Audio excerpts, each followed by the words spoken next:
Balatro released in 2024 for PC, Xbox, PlayStation, and the Nintendo Switch. It currently retails for $15 US, and in my opinion, it's worth every penny. This review is going to cover what Balatro is and why you need to play it.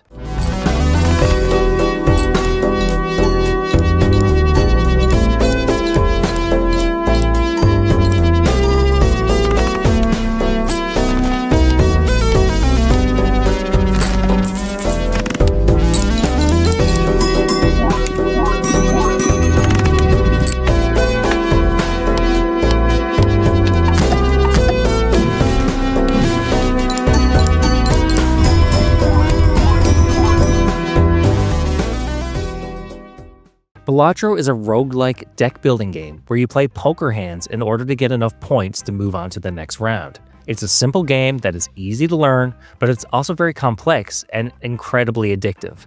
Enough that it's going to keep you playing for dozens, hundreds, or even thousands of hours. Let's start the review as we always do and talk about the graphics and technicals. Balatro runs really well, and I didn't have any bugs, crashes, or any other technical problems. For graphics, Balatro is designed to look like you're playing it on an old CRT monitor.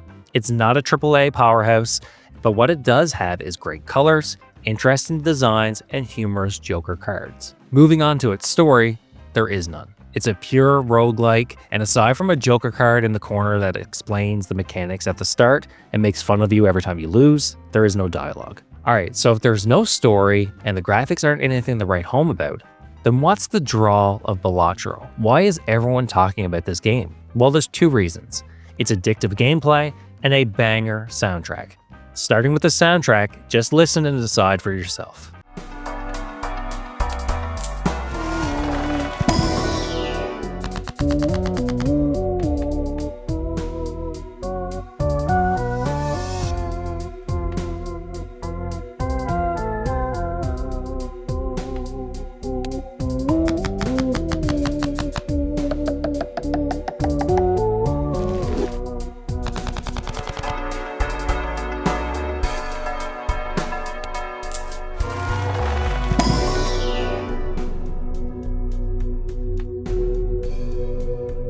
It's just one track that repeats endlessly, but I never got sick of it. But if you do get sick of it, there isn't any need to have the sound on, and you can just sit back, relax, and put on a podcast while you play. Let's dive into the gameplay of Balatro. It's a roguelike, and the goal is to get through 8 antes or levels, with each level having 3 rounds each. Once you do manage to get to the end of the 8 antes, you can choose to end your run and complete it, or try to keep going in an endless mode. So that's the goal, to push your way through 8 levels. You do that by playing poker hands to earn points. Each round, or blind, has a set amount of points that you need to reach in order to pass the round. If you don't manage to do that in a set number of hands you're given, you fail and the run ends. You can pick your starting deck at the beginning of the game, and each gives you a different effect on your run.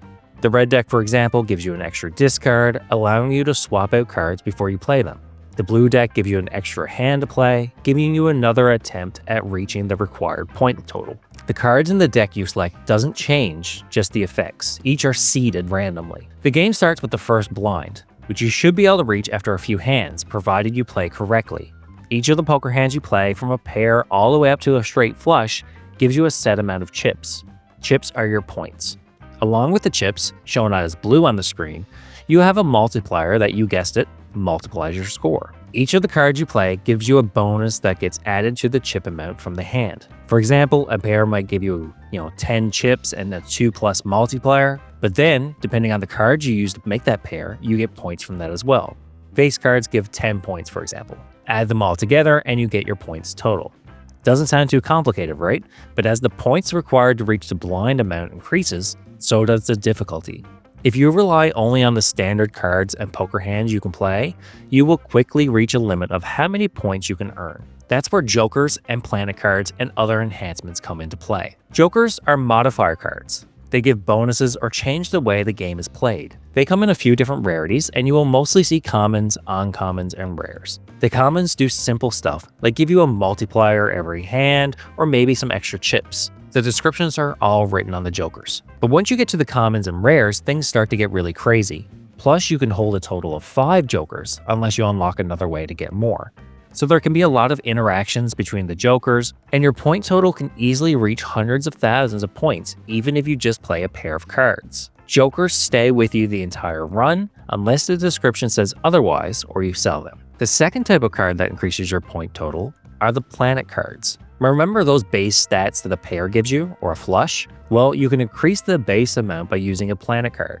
You find these in the shop or in booster packs. The shop always gives you 2 cards to choose from, and 2 booster packs. With boosters, they are usually more expensive than a single card, but it does give you that option to choose between a few different cards, allowing you to craft your deck the way you want to. So jokers are modifiers, and planet cards increase the amount of chips you get from certain poker hands. The third type of enhancement is the cards in your hand. There are a bunch to get, with some giving you more chips, some giving you more multipliers, and some allowing you to match them with any suit. Some give huge bonuses, but with that comes the risk of destroying the card, etc. All this combined means that Balatro is a roguelike that relies on both strategy and RNG. If you're a skilled player, you can get pretty far by knowing how to build your deck, how to synergize your jokers, and other enhancements. But at the end of the day, the god of RNG is still present here. Sometimes, no matter how hard you try, you are given terrible jokers and your run just ends. And that's why Balatro is so addictive and fun. Most runs are so different from each other. Sometimes you're swimming in money and you can buy everything in the shop, while other times you're so poor that you can't even pick up a booster pack. It really helps that you can restart so quickly, and a run only takes about 15 or 20 minutes to complete, so even if you lose, it doesn't have you banging your head against the desk or throwing your controller against the wall. It's a really fun and chill kind of game. The sort that has hours go by without you realizing it as you say to yourself, just one more run. Let's go through the pros and cons of Balatro. For the pros, the game has an addictive gameplay loop. It's easy enough to learn quickly, but it's challenging in a way that has you thinking about your moves and which cards to pick. It strikes that perfect balance. The music is good, and even if it just loops, it doesn't ever overstay its welcome. The design of the jokers, both their graphics and the way they are used, is really great and interesting. For only $15 US, you can get so many hours of entertainment. It's perfect on the Nintendo Switch, and although I haven't tested it on Steam Deck, it seems tailor-made for handheld consoles. Now for the cons, there aren't very many. The game could do a better job at its tutorial and explaining its more complicated mechanics. There are cards with keywords that you just won't understand until you use them, and often it takes trial and error or a quick Google search. For some reason, this game was rated 18+ in some regions. It doesn't have any real-world money, and aside from using poker hand terminology, it has nothing to do with real poker. So, if you are worried about the gambling aspect, don't. It's non-existent. And that's it for another review. I have no problem whatsoever recommending Balatro to everyone. For such a low price and its availability on all consoles and the PC, I encourage you to check it out if you haven't already. I'm the Casual Console Gamer, and I'll see you all in the next review.